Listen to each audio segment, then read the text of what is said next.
ಸ್ನೇಹಿತರೆ ನಮಸ್ಕಾರ. ಎಲ್ಲರೂ ಕೂಡ ಯುವ ರೈತರು ಆದಾಯ ಕಮ್ಮಿ ಇದೆ, ಗ್ರಾಮೀಣ ಪ್ರದೇಶದಲ್ಲಿ ನಾವು ಬದುಕಕ್ಕಾಗದೇ ಇಲ್ಲ ಅಂತ ಹೇಳಿ ಕುಣಿಗಲ್ ಪಟ್ಟಣ ಅಥವಾ ಒಂದು ಬೆಂಗಳೂರು ನಗರ ಪ್ರದೇಶಗಳಿಗೆ ಹೋಗಿ ತಾವು ಸೆಕ್ಯೂರಿಟಿ ಕೆಲಸ ಮಾಡಿ ಬದುಕು ಕಟ್ಕೊಳ್ಳೋ ಅಂಥ ಪರಿಸ್ಥಿತಿ ಗ್ರಾಮೀಣ ಭಾಗದಲ್ಲಿ ಉಂಟಾಗ್ತಾ ಇದೆ. ಆದರೆ ಇಲ್ಲೊಬ್ಬ ಯುವ ರೈತರು ಕೇವಲ 50x25 ಜಾಗದಲ್ಲಿ ಪ್ರತಿ ತಿಂಗಳು 40,000 to 50,000 ರೂಪಾಯಿ ಸಂಪಾದನೆ ಮಾಡ್ತಾ ಇದ್ದಾರೆ ತನ್ನ ಮಾಮೂಲಿ ಉದ್ಯೋಗದ ಜೊತೆಗೆ. ನಂಬಿದ್ರೆ ಆಶ್ಚರ್ಯ ಆಗುತ್ತಲ್ಲ. ನನಗೂ ಕೂಡ ಆಶ್ಚರ್ಯ ಆಗಿತ್ತು. ಅದಕ್ಕೋಸ್ಕರ ತುಂಬ ದಿನಗಳಿಂದ ಆ ವಿಡಿಯೋ ಮಾಡಬೇಕು ಅಂತ ಕಾಯ್ತಾ ಇದ್ದೆ. ಇವತ್ತು ಸಂಕ್ರಾಂತಿಗೆ ನಿಮ್ಮೆಲ್ಲರಿಗೂ ಕೂಡ ಒಂದು ಒಳ್ಳೆ ಉಡುಗೊರೆ ಕೊಡಬೇಕು ಅಂತ ಹೇಳಿ ಆ ವಿಡಿಯೋನ ನಿಮ್ಮ ಮುಂದೆ ಇಡ್ತಾ ಇದ್ದೀನಿ. ದಯವಿಟ್ಟು ಇದನ್ನು ನೋಡಿ ನೀವು ಯಾರ್ಯಾರು ನಮ್ಮ ಹಳ್ಳಿ ರೈತರು ಸೆಕ್ಯೂರಿಟಿ ಕೆಲಸ ಮಾಡ್ತಾ ಇದ್ದೀರೋ ಬಿಟ್ಟು ಬಂದು ಉದ್ಯೋಗವನ್ನು ಪ್ರಾರಂಭಿಸಿ ಅಂತ ಹೇಳ್ತಾ ನಾನು ವಿಡಿಯೋ ಪ್ರಾರಂಭ ಮಾಡೋಣ.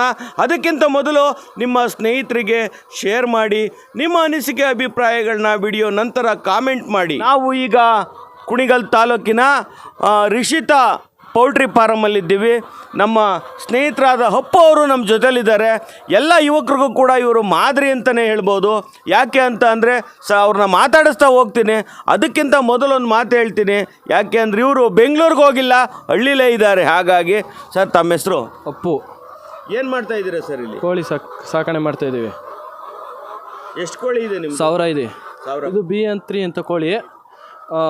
ಬಾಗಿನಹಳ್ಳಿ ಹತ್ರ 1000 ಕೋಳಿ ಇದೆ. ಒಂದು ಮೊಟ್ಟೆ 6 ರೂಪಾಯಿ. ತಿಂಗ್ಳಿಗೆ ಏನಿಲ್ಲ ಅಂದರೂ ಒಂದು 40,000 ರೂಪಾಯಿ ಸಿಗುತ್ತೆ. ಆಮೇಲೆ ಮೇವು ಸಿಗುತ್ತೆ. ಏನು ಮೇವು ಹಾಕ್ತೀರಾ ಸರ್? ಇದು ಕೋಳಿ ಇದು ಬರೀ ಮಿಸ್ಕಿನ್ ಜೋಳ ಫೀಡು. ಒಂದು ಮೂಟೆ 1,500 ರೂಪಾಯಿ. ದಿನಕ್ಕೆ ಏನಿಲ್ಲ ಅಂದರೆ 2,000 ರೂಪಾಯಿ ಸಿಗುತ್ತೆ ಸರ್. 2,000 ನೀವು ಖರ್ಚು ಮಾಡ್ತೀರಾ? ಹಾಂ, 2,500 ರೂಪಾಯಿ ನಿನಗೆ ಅದೇ ಸಿಗುತ್ತೆ ಪ್ರತಿದಿನ. ಗೊಬ್ಬರ ಬೇರೆ ಸಿಗುತ್ತೆ. ಗೊಬ್ಬರದ್ದು ಎಷ್ಟಕ್ಕೆ ಮಾರ್ತೀರಾ? ಇಲ್ಲೇ ತೋಟಕ್ಕೆ ಹಾಕತ್ತೀವಿ ನಾವು. ತೋಟಕ್ಕೆ ಏನು ತೆಂಗಿನ ತೋಟಕ್ಕೆ? ಅಡಿಕೆ ಗಿಡಕ್ಕೆ. ಸ್ನೇಹಿತರೆ, ಇಲ್ಲಿ ರಾಮು ಅಂತ ಕೂಡ ಇದ್ದಾರೆ. ಇವರು ಕೋಳಿ ಸಾಕಾಣಿಕೆಯಲ್ಲಿ ತುಂಬ ಅನುಭವ ಹೊಂದಿರುವಂಥವ್ರು. ಹಾಗಾಗಿ ಇವ್ರ ಅನುಭವಗಳೇ ಕೇಳ್ತಾ ಹೋಗೋಣ. ರಾಮು ಅವರೇ, ಈಗ ನೀವು ಕೋಳಿ ಸಾಕ್ತಾ ಇದ್ದೀರಾ, ನಿಮಗೆ ಈ ಕೋಳಿ ಬಗ್ಗೆ ಏನು ಅನಿಸುತ್ತೆ? ನಮಸ್ಕಾರ, ನಮ್ಮ ಹೆಸರು ರಾಮು ಅಂತ. ನಾವು 1 ವರ್ಷದಿಂದ ಕೋಳಿ ಸಾಕ್ತಾಯಿದ್ವಿ. ಇದು BV83 ಅಂತ. ಇದು ಒಳ್ಳೆ ಪ್ರೋಟೀನ್ ಇರೋ ಮೊಟ್ಟೆ ಇರ್ತವೆ. ಇದು ಮೊಟ್ಟೆಗೆ ಅಂತಲೇ ತೊಗೊಂಬಂದಿರೋ ಕೋಳಿ ಅಂತವೆ ಇವು. ಇವಾಗ ಇಂಡಿಯಾದಲ್ಲೇ ಫಸ್ಟ್ ಟೈಮು ಪ್ರೊಡ್ಯೂಸ್ ಆಗ್ತಾ ಇರೋದು ಇಲ್ಲಿ. ಇದು ನಾವು ಈಗ 1 ವರ್ಷದಿಂದ ಇಡ್ತಾಯಿದ್ವಿ. ಇದು ಮೊಟ್ಟೆ ಹೆಂಗೆ ಅಂದರೆ ಹೈ ಪ್ರೋಟೀನ್ ಇರುತ್ತೆ. ಈಗ ವೈಟ್ ಎಗ್ಗಿಗಿಂತನೂ ಈ ಬ್ರೌನ್ ಇಲ್ಲಿ ಮೊಟ್ಟೆ ತೋರಿಸ್ತೀನಿ ನೋಡಿ. ಇದೇನು ಬರುತ್ತೆ, ಮೊಟ್ಟೆ ಬ್ರೌನ್ ಬರುತ್ತೆ.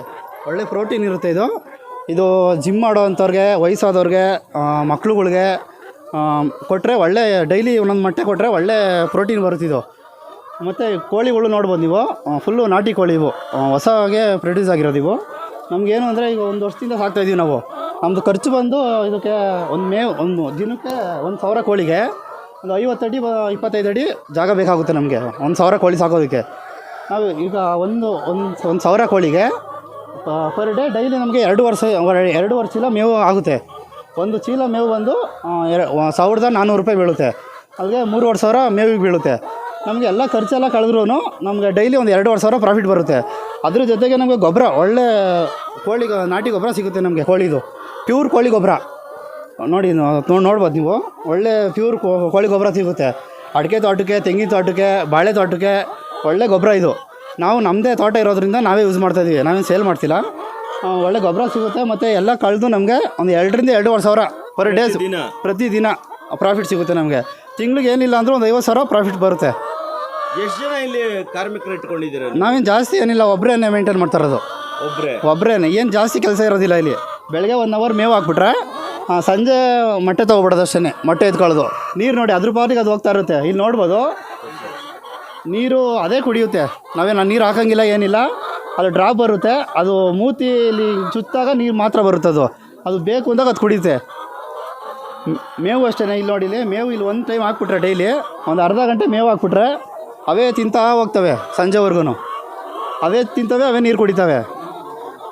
ಅಂದ್ರೆ ಈಗ ನೀವೆಲ್ಲ ಆಟೋಮೆಟಿಕಲ್ ತಂತ್ರಜ್ಞಾನ ಹಾಂ ಈಗ ಎಲ್ಲ ಟೆಕ್ನಾಲಜಿ ಯೂಸ್ ಮಾಡಿಕೊಂಡು ಈಸಿಯಾಗಿ ಮಾಡಬೇಕು. ಸ್ನೇಹಿತರೆ ನೋಡ್ತಾ ಇರ್ಬೋದು, ಕೆಲವು ಕೋಳಿ ಫಾರಮ್ಗಳಿಗೆ ಹೋದ್ರೆ ಕೆಟ್ಟ ವಾಸನೆ ಇರುತ್ತೆ, ನಾವು ಮಾಸ್ಕ್ ಇಲ್ದಲೆ ಒಳಗಡೆ ಹೋಗೋಕ್ಕಾಗಲ್ಲ. ಆದರೆ ಇವತ್ತು ಎಷ್ಟು ಶುಭ್ರವಾಗಿದೆ ಈ ಕೋಳಿ ಫಾರಮ್ಮು ಅಂತ ಅಂದರೆ, ನೊಣ ಇರುವೆಗಳು ಯಾವುದೂ ಇಲ್ಲ. ಮತ್ತು ತುಂಬ ಏನು ನಮ್ಮ ಮನೆ ವಾತಾವರಣದಲ್ಲಿ ಮನೆಯಲ್ಲಿ ಯಾವ ರೀತಿ ನಾಟಿ ಕೋಳಿ ಇದ್ದಾಗ ನಮ್ಗೆ ಯಾವ ರೀತಿ ಒಂದು ಫೀಲಿಂಗ್ಸ್ ಇರುತ್ತೋ ಅದೇ ಥರ ಇದೆ. ಯಾವುದೂ ಒಂಚೂರು ಗಲೀಜಿಲ್ಲ, ಏನಿಲ್ಲ. ಇದ್ರ ಗುಟ್ಟು ಏನಾಗುತ್ತೆ ಕೇಳ್ತಾ ಹೋಗೋಣ. ಸರ್ ಏನು ಸರ್ ಇದ್ರ ಸೀಕ್ರೆಟು? ಯಾಕೆ ಅಂತಂದರೆ ಇಷ್ಟೊಂದು ಶುದ್ಧವಾಗಿ ನೀವು ಹೇಳ್ತಾ ಇದ್ದೀರಾ ಲೇಬರ್ ಇಲ್ಲ, ನೀವು ಒಬ್ಬರೇ ನೋಡ್ಕೊಳ್ತೀರಿ ಅಂತ ಹೇಳಿ. ಆದರೆ ಇಲ್ಲೇನೋ ವಾಟ್ರದ್ದು ಟೆಕ್ನಾಲಜಿ ಓಕೆ, ಕುಡಿಯೋಕ್ಕೆ ನೀರು, ಫುಡ್ಡು ಓಕೆ, ಒಳ್ಳೆ ಟೆಕ್ನಾಲಜಿ, ಬಟ್ ಕ್ಲೀನಿಂಗು ಹೇಗೆ ಸಾಧ್ಯ? ಸರ್ ಏನಂದರೆ ನಾವು ಇದು ಕೆಮಿಕಲ್ ಯೂಸ್ ಮಾಡ್ತಾಯಿಲ್ಲ ಕೋಳಿಗಳಿಗೆ, ನ್ಯಾಚುರಲಾಗಿ ಬೆಳೀತಾ ಇರೋದು. ನಾವೇನು ಫುಡ್ಡಲ್ಲಿ ಏನಾಗ್ತಿದ್ದೀವಿ ಅಂದರೆ ಮಿಸ್ಕಿನ ಜೋಳ, ಸೋಯಾ ಈ ಥರ ಆಗ್ತಾ ಇರೋದ್ರಿಂದ ಯಾವುದೇ ಕೆಮಿಕಲ್ ಮಿಕ್ಸ್ ಇಲ್ಲ. ಅದರಿಂದ ನಮಗೆ ಗೊಬ್ಬರ ಏನಾಗುತ್ತೆ, ಅದ್ರ ಕಸ ಬೀಳಿದ ತಕ್ಷಣ ಅದು ಅಲ್ಲೇ ಡ್ರೈ ಆಗುತ್ತೆ. ನೀವು ನೋಡ್ಬೋದು ಫುಲ್ಲು ಡ್ರೈ ಇದೆ. ಅದನ್ನೇನು ಮಾಡೋದು, ನೀರು ಅಷ್ಟೇ, ನೀರು ಕೆಳಗಡೆ ಬೀಳೋದಿಲ್ಲ, ಅದು ಎಷ್ಟು ಬೇಕಷ್ಟು ಕುಡಿಯುತ್ತೆ. ನೀರು ಬಿದ್ದಾಗ ಕೆಮಿಕಲ್ ಮಿಕ್ಸ್ ಆಗಿದರೆ ಅದು ಗೊಬ್ಬರ ಎಲ್ಲ ಸ್ಮೆಲ್ ಬರೋದು, ಅದರ ಹುಳಗಳಾಗೋದು, ನೊಣಗಳು ಬರೋದು, ಈ ಥರ ಆಗ್ತವೆ. ನಾವು ಯಾವುದೇ ಕೆಮಿಕಲ್ ಯೂಸ್ ಮಾಡಿದ್ರೆ ನ್ಯಾಚುರಲಾಗಿ ಬೆಳೆಯೋದ್ರಿಂದ ಅದು ಯಾವುದೇ ಗಲೀಜಿಲ್ಲ. ಬೇಕಾದ್ರೆ ಇಲ್ಲೇ ಕೂತ್ಕೊಂಡು ಊಟ ಮಾಡ್ಬೋದು, ಆ ಥರ ಕ್ಲೀನ್ ಇದೆ. ಕೋಳಿ ಫಾರಂ ಅಂತಿದ್ದಂಗೆ ನಮಗೆ ವಿಪರೀತವಾದ ಕರೆಂಟ್ ಬೇಕಾಗುತ್ತೆ ಅಂತ ಅಂತಾರೆ. ಇಲ್ಲ, ನಾವೇ ಕಾಣ್ತಾ ಇಲ್ಲ. ಕರೆಂಟ್ ಬೇಕಾಗಿಲ್ಲ. ಸಂಜೆ ಟೈಮಲ್ಲಿ ಒಂದು ಸ್ವಲ್ಪ ಮೇವು ತಿನ್ನೋಕ್ಕೋಸ್ಕರ ಒಂದು 2 ಬಲ್ಪ್ ಹಾಕಿದ್ದೀವಿ ಅಷ್ಟೇ. ಒಂದು 2 ಬಲ್ಪು CF 2 ಬಲ್ಪ್ ಹಾಕಿದ್ರೆ ಒಂಚೂರು ಬೆಳಗ್ಗೆ ಬಿದ್ದರೆ ಸಾಕು, 7 ಗಂಟೆವರೆಗೂ. ಆಮೇಲೆ ಆಫ್ ಮಾಡಿಬಿಡ್ತೀವಿ. 2 ಬಲ್ಪಿಂದ ಅದರಿಂದ ಯಾವುದೇ ಖರ್ಚಿಲ್ಲ ರೈತರಿಗೆ. ಆರಾಮಾಗಿ ಒಂದು 2 ಬಲ್ಪ್ ಅಂದರೆ ಜಾಸ್ತಿ ಕರೆಂಟ್ ಬಿಲ್ಲು ಬರೋದಿಲ್ಲ, ಮಾಡ್ಬೋದು ಅದರಲ್ಲೇ. ಮತ್ತೆ ಈ ಕೋಳಿಯ ಬಣ್ಣ, ಮೊಟ್ಟೆಯ ಬಣ್ಣ ಬಿಳಿ ಬರಬೇಕು, ಆದರೆ ಇದು ಬ್ರೌನು ಬ್ರೌನ್. ಇದು ಹೊಸದಾಗಿ ಇಂಟ್ರೊಡ್ಯೂಸ್ ಆಗಿರೋದು ಇಂಡಿಯಾದಲ್ಲಿ, BB83 ಅಂತ ಇದು ಮೊಟ್ಟೆ. ನಾಟಿ ಕೋಳಿಯಲ್ಲೂ ಇದೇ ಥರ ಬಣ್ಣ ಬರುತ್ತೆ? ಇಲ್ಲ, ಅದು ಸ್ವಲ್ಪ ವೈಟ್ ಇರುತ್ತೆ. ಇದು ಹೊಸ ತಳಿ, ಇದು ಬ್ರೌನ್ ಬರುತ್ತೆ. ಇದು ವೆಜ್ಜಾ ನಾನ್ ವೆಜ್ಜಾ? ಇದು ಪ್ಯೂರ್ ವೆಜ್ಜು.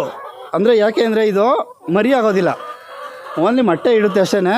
ಇದರಿಂದ ನಾವು ಮರಿ ಮಾಡೋಕೆ ಹೋದರೆ ಮರಿ ಆಗೋದಿಲ್ಲ. ಈ ಮೊಟ್ಟೆ ಮರಿ ಆಗೋದೇ ಇಲ್ವಾ? ಇದು ಮರಿ ಆಗೋದೇ ಇಲ್ಲ. ಇದು ಪ್ಯೂರ್ ವೆಜ್ ಥರ ಇವರೆಲ್ಲ ತಿನ್ಬೋದು. ಇದು ಅಂದರೆ ನಾವು ಒಂದು ಕಾಳುಗಳನ್ನ ಏನು ತಿಂತೀವೋ ಆ ಥರ ತರಕಾರಿ ಕಾಳುಗಳು ಆ ರೀತಿ ಯೂಸ್ ಮಾಡ್ಬೋದು. ಇದನ್ನು ನಾನ್ ವೆಜ್ ತಿಂದಲ್ಲೇ ಇರೋರೆಲ್ಲ ಇದನ್ನು ತಿನ್ಬೋದು. ಇದನ್ನು ತಿಂದರೆ ಪ್ಯೂರ್ ವೆಜ್ ತಿಂದಂಗೆ. ಇದು ನಾನ್ ವೆಜ್ಗೂ ಇದಕ್ಕೂ ಲಿಂಕೇ ಇರೋದಿಲ್ಲ. ಈಗ ನಮ್ಮ ಹಳ್ಳಿಗಳೆಲ್ಲ ಬಿಟ್ಟು ತುಂಬ ಯುವಕರು ಕುಣಿಗಲ್ ಅಥವಾ ತುಮಕೂರು, ಮಾಗಡೇಶ್ವರ ಯಾವುದೇ ಇರ್ಬೋದು, ಹಳ್ಳಿಗಳನ್ನು ಬೆಂಗಳೂರು ಸೇರ್ತಾ ಇದ್ದಾರೆ. ಹೌದು. ಆ ಯುವಕರಿಗೆ ನೀವು ಏನು ಹೇಳೋಕೆ ಇಷ್ಟಪಡ್ತೀರಾ? ಏನಿಲ್ಲ ಸರ್, ಅಂದರೆ ಅವ್ರಿಗೆ ಒಂದು ಐಡಿಯಾ ಇರೋದಿಲ್ಲ. ಈ ಥರ ನೀವು ವಿಡಿಯೋ ಮಾಡಿ ತೋರಿಸೋದ್ರಿಂದ ಅವ್ರಿಗೂ ಒಂದು ಇದು ಸಿಗುತ್ತೆ. ಸ್ನೇಹಿತರೆ, ಎಲ್ಲರಿಗೂ ಕೂಡ ಖುಷಿ ಆಗ್ತಾ ಇದೆ ಅಲ್ವಾ? ನನಗೂ ಕೂಡ ಖುಷಿ ಆಗ್ತಾ ಇದೆ.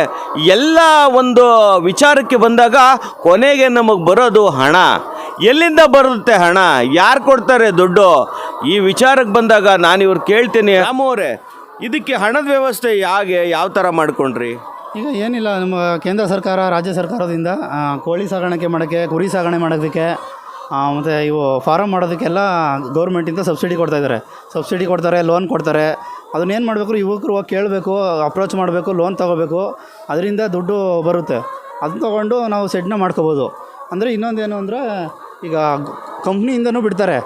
ಕಂಪ್ನಿಯಿಂದನೇ ಅಮೌಂಟ್ ಇದು ಅಡ್ಡ ಎಲ್ಲ ಹಾಕಿ ಅವರೇ ಖರ್ಚು ಹಾಕ್ಕೊಂಡು ಬಿಡ್ತಾರೆ. ಅದರಿಂದ ನಮಗೆ ಏನೋ ಲಾಭ ಸಿಗೋದಿಲ್ಲ. ನಮಗೇನು ಕೊಡ್ತಾರೆ, ಒಂದು ಮೊಟ್ಟೆ ₹1, ₹2, ₹3 ಆ ಥರ ಕೊಡ್ತಾರೆ. ಅದರಿಂದ ನಾವೇ ಓನಾಗಿ ಹಾಕೋದ್ರಿಂದ, ಗೌರ್ಮೆಂಟಿಂದ ಸಬ್ಸಿಡಿ ತೊಗೊಂಡು ನಾವೇ ಓನಾಗಿ ಮಾಡೋದ್ರಿಂದ ನಮ್ಮ ಪೂರ್ತಿ ಹಣ ನಾವೇ ತೊಗೋಬೋದು. ಈಗ ಒಂದು ಮೊಟ್ಟೆಗೆ ₹6 - ₹7 ಆದಾಯ ನಾವೇ ತೊಗೋಬೋದು, ನಾವೇ ಓನಾಗಿ ಹಾಕಿದ್ರೆ. ಕೇವಲ ನೀವು ಎಷ್ಟು ಹಾಕಿರೋದಿಲ್ಲ? ಒಂದು 6 - 7 ಲಕ್ಷ ಹಾಕಿದ್ದೀವಿ ನಾವು ಬಂಡವಾಳ, ನಾವೇ ಹಾಕಿರೋದು.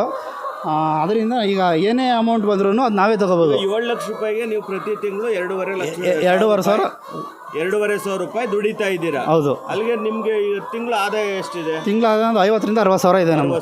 ಹೌದು, ಕನಿಷ್ಠ 60,000. ಕನಿಷ್ಠ ಮಿನಿಮಮ್ ಎಲ್ಲ ಖರ್ಚು ಕಳೆದು ಒಂದು 60,000 ಸಿಗುತ್ತೆ ನಮ್ಗೆ. 50,000 - 60,000 ಸಿಗುತ್ತೆ. ಸ್ನೇಹಿತರೆ ನೋಡಿದ್ರಲ್ಲ, ಕೇವಲ ಇಲ್ಲಿ ಮೊಟ್ಟೆನ ಉತ್ಪಾದನೆ ಮಾಡೋದ್ರ ಜೊತೆಗೆ ಮಾರಾಟ ಮಾಡೋಕ್ಕೂ ಕೂಡ ಒಳ್ಳೆ ಆದಾಯ ಬರುತ್ತೆ.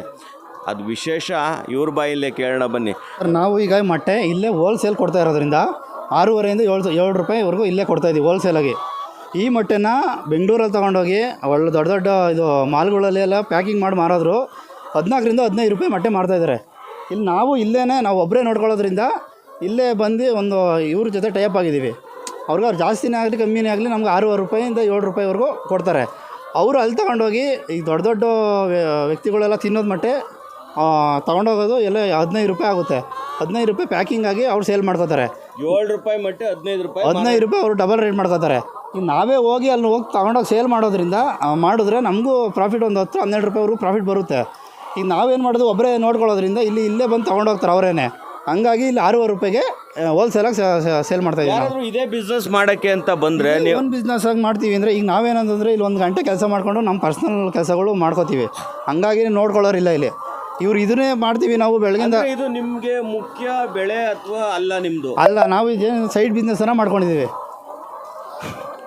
ಕೇವಲ ಸೈಡ್ ಬಿಸ್ನೆಸ್ ಆಗಿ 50,000 ರೂಪಾಯಿ ದುಡಿತಿದ್ದೀರಾ? ಹೌದು. ಈಗ ನಮ್ಮದು ಇದು ಏನಿದೆ, ಬೆಳಗ್ಗೆ 1 ಅವರ್ ಕೆಲಸ, ಸಂಜೆ 1 ಅವರ್ ಕೆಲಸ ಅಷ್ಟೇ ನಮ್ಮದು. ಇದನ್ನು ಬೀಗ ಹಾಕೊಂಡು ಹೋದರೆ ನಾವು ಸಂಜೆಗೆ ಬರೋದು ನಾವು. ಹೋದರೆ ಈಗ ನಮ್ಮ ತೋಟ ಎಲ್ಲ ಇದೆ, ಅಲ್ಲೆಲ್ಲ ಪರ್ಸ್ನಲ್ ಕೆಲಸಗಳು ಮಾಡ್ಕೋತೀವಿ. ಅದಾದ್ಮೇಲೆ ಸಂಜೆ ಬರ್ತೀವಿ ಅಷ್ಟೇ. ಸಂಜೆ ಬೆಳಗ್ಗೆ 1 ಗಂಟೆ ಸುಮ್ಮನೆ ಫ್ರೀ ಟೈಮಲ್ಲಿ ಕೆಲಸ ಮಾಡ್ದಂಗೆ ಆಗುತ್ತೆ ಇದು. ಹಂಗಾಗಿ ನಾವು ಅಲ್ಲಿ ಹೋಗಿ ಸೇಲ್ ಮಾಡೋಕೆ ಆಗ್ತಾಯಿಲ್ಲ. ಯಾರಾದರೂ ಬಂದರೆ ಯುವಕರು ನಿಮಗೆ ಕೊಡ್ತೀರಾ ಅವ್ರಿಗೆ ಈ ಥರ ಮೊಟ್ಟೆಗಳು? ಹೌದು, ಕೊಡ್ತೀವಿ. ಏನು ರೇಟು ಈಗ? 50 ಮೊಟ್ಟೆ 100? ಈಗ 50 ಅಂದರೆ 10-20 ಆ ಥರ ಬಂದರೆ 7 ರೂಪಾಯಿ ಕೊಡ್ತೀವಿ. ಇಲ್ಲ ಹೋಲ್ಸೇಲಾಗಿ ತೊಗೊಂಡು ಹೋಗ್ತೀವಿ ನಾವು 1,000-2,000 ಅನ್ನೋದ್ರೆ 6 ರೂಪಾಯಿಗೆ ಹಾಕ್ಕೊಡ್ತೀವಿ, 6.5 ಹಾಕ್ಕೊಡ್ತೀವಿ. ಸ್ನೇಹಿತರೆ, ಕೇಳಿದ್ರಲ್ಲ, ದುಡಿಬೇಕು ಅನ್ನೋ ಮನಸ್ಸಿದ್ರೆ 108 ಯೋಜನೆಗಳು ನಮ್ಮ ಮುಂದೆಯಲ್ಲಿರ್ತವೆ. ಮಾಡಬೇಕು ಅನ್ನೋ ಮನಸ್ಸಿದ್ದಾಗ ಹಣ ದುಡಿಯೋದೇನು ಭಾರಿ ಕಷ್ಟ ಅಲ್ಲ ರೀ. ಯಾಕೆ ಅಂತ ಅಂದರೆ ಯಾವ ಸಾಫ್ಟ್ವೇರ್ ಕಂಪ್ನಿಯವ್ರಿಗಿಂತನೂ ಕಮ್ಮಿ ಇಲ್ಲ ನಮ್ಮ ಹಳ್ಳಿ ಹುಡುಗರು. ಅವರು ಕೂಡ ಕೇವಲ 1,000 ಕೋಳಿ ಇಟ್ಕೊಂಡು ಬರೀ ಸೈಡ್ ಬಿಸ್ನೆಸ್ ಆಗಿ ಅವರು ತಿಂಗಳಿಗೆ 60,000 ರೂಪಾಯಿ ಸಂಪಾದನೆ ಮಾಡ್ತಿದ್ದಾರೆ. ಇನ್ನು ಅವ್ರಿಗೆ ತೋಟ ಮತ್ತು ಅಡಿಕೆ, ತೆಂಗು, ಬೇರೆ ಬೇರೆ ಮೂಲಗಳಿಂದ ಅವರು ಕೂಡ ತಿಂಗಳಿಗೆ ಲಕ್ಷಾಂತರ ರೂಪಾಯಿ ಸಂಪಾದನೆ ಮಾಡ್ತಾರೆ. ಸ್ನೇಹಿತರೆ, ನೀವು ಈ ಕೋಳಿಯನ್ನು ಮೊಟ್ಟೆ ಉತ್ಪಾದನೆ ಮಾಡೋದಕ್ಕೆ ತಂದ ನಂತರ ಕೂಡ ವೇಸ್ಟ್ ಆಗಲ್ಲ, ಪುನಃ ಲಾಭ ಕೊಡುತ್ತೆ. ಆ ಸೀಕ್ರೆಟ್ ಕೂಡ ನಾನು ನಿಮಗೆ ತಿಳಿಸ್ತೀನಿ. ಈಗ ಈ ಕೋಳಿಯನ್ನು ನೀವು ಖರೀದಿ ಮಾಡಿರ್ತೀರಿ 500 ರೂಪಾಯಿ ಕೊಟ್ಟು, 1.5 ವರ್ಷ ಅದನ್ನು ಮೊಟ್ಟೆ ಇಕ್ಕಿಸ್ಕೊಳ್ತೀರಾ, ಪುನಃ ಏನು ಮಾಡ್ತೀರಾ? ಪುನಃ ಈ ಕೋಳಿಗಳು ಒಳ್ಳೆ ಪ್ರೋಟೀನ್ ಇರೋ ಕೋಳಿಗಳು, ಅದರಿಂದ ಇವು ಕಟಾವು ಹೋಗ್ತವೆ, ಅಂಗಡಿಗಳಿಗೆ ಸೇಲ್ ಹೋಗ್ತವೆ. ಅಂದರೆ ಮೊಟ್ಟೆಗಳು 1.5 ವರ್ಷ ಆದಮೇಲೆ ಕಮ್ಮಿ ಆಗ್ತಾ ಬರ್ತವೆ. ಏನೀಗ 1,000 ಕೋಳಿಗೆ 900 ಮೊಟ್ಟೆ ಏನು ಬರ್ತಾ ಇದೆಯಲ್ಲ, ಅದೇನಾಗುತ್ತೆ, ಕಮ್ಮಿ ಆಗ್ತಾ ಬರ್ತವೆ. 500-400 ಈ ಥರ ಬಂದಾಗ ನಮಗೆ ಲಾಸ್ ಆಗೋವಂಥ ಆಗ್ತಾಗಿದೆ 1.5 ವರ್ಷ ಆದಮೇಲೆ. ಅವಾಗ ಏನು ಮಾಡ್ತೀವಿ, ಇದನ್ನು ಕೋಳಿ ಏನು ರೇಟಿಗೆ ತಂದಿರ್ತೀವೋ 500 ರೂಪಾಯಿಗೆ ಒಂದು ಪೀಸ್ ಹಂಗೆ ಕಟಾವು ಹೋಗ್ತವೆ. ಒಂದು ಕೋಳಿ ಪುನಃ 500 ರೂಪಾಯಿಗೆ ನಾವು ಕೋಳಿಗೆ ಏನು ಬಂಡವಾಳ ಹಾಕಿರ್ತೀವಿ, ಆ ಬಂಡವಾಳ ಮತ್ತೆ ಆ ಕೋಳಿಯಿಂದ ನಮಗೆ ಬರುತ್ತೆ. ಅದು ಇನ್ಸೂರೆನ್ಸ್ ಕಂಪ್ನಿಲೆಲ್ಲ ಬರಲ್ವಲ್ಲ ಸರ್? ಹೌದು, ಇದು 100% ಬರುತ್ತೆ. ಇದು ಒಂದು ಕೋಳಿನೂ ಸಾಯೋದಿಲ್ಲ, ಎಲ್ಲ ಕೋಳಿನೂ ಇರ್ತವೆ. ಏನು ಕೋಳಿ ಏನು ರೇಟಿಗೆ ತಂದಿರ್ತೀವಿ 500 ರೂಪಾಯಿಗೆ ಸೇಲ್ ಆಗಬೇಕಾದ್ರೂ ಅದೇ ರೇಟಿಗೆ ಸೇಲ್ ಆಗ್ತವೆ. ನಾಟಿ ಕೋಳಿ ಒಳ್ಳೆ ಬೆಲೆಗೆ ಹೋಗ್ತವೆ. ಸ್ನೇಹಿತರೆ, ಕೇಳಿದ್ರಲ್ಲ, 500 ರೂಪಾಯಿ ಕೊಟ್ಟು ಖರೀದಿ ಮಾಡಿ ತಂದಿರೋ ಅಂತಹ ಕೋಳಿ ಪುನಃ ನಮಗೆ ಆ 500 ರೂಪಾಯಿನ ವಾಪಸ್ ಕೊಟ್ಟು ಪ್ರತಿದಿನ 1 ಮೊಟ್ಟೆನೂ ಕೊಟ್ಟು ಹೋಗುತ್ತೆ. ನೋಡಿ, ಪ್ರತಿದಿನ 1 ಮೊಟ್ಟೆ ಲಾಭ ಬರುತ್ತೆ. 1 ಮೊಟ್ಟೆ ಅಂತ ಅಂದರೆ 7 ರೂಪಾಯಿ ಮೊಟ್ಟೆ. ನೀವೇ ಮಾರಿದ್ರೆ 10-15 ರೂಪಾಯಿ. ಅದು ತಿನ್ನೋ ಅಂಥದ್ದು 7 ರೂಪಾಯಿ ಮೊಟ್ಟೆಗೆ ಕೇವಲ 2 ರೂಪಾಯಿ ಆಹಾರ ಮಾತ್ರ ತಿನ್ನುತ್ತೆ. ಇನ್ನು ನಿಮಗೆ 5 ರೂಪಾಯಿ ಲಾಭ ಕೊಡುತ್ತೆ. ಪುನಃ ತನ್ನ ಶೆಡ್ಡಿಂದ ಹೊರಗಡೆ ಹೋಗಬೇಕಾದ್ರೆ ನೀವೇನು ಬಂಡವಾಳ ಹಾಕಿರ್ತೀರ 500 ರೂಪಾಯಿ, ಆ 500 ರೂಪಾಯಿನ ನಿಮಗೆ ವಾಪಸ್ ಕೊಟ್ಟು ಹೋಗುತ್ತೆ. ಅಂತಹ ಕೋಳಿಗೋಸ್ಕರ ಒಂದು ಲೈಕ್ ಮಾಡಿ, ಅದೇ ರೀತಿ ಹೆಚ್ಚು ಜನಕ್ಕೆ ಶೇರ್ ಮಾಡಿ. ಹೀಗೆ ಸಹಕಾರ ಬೇಕು.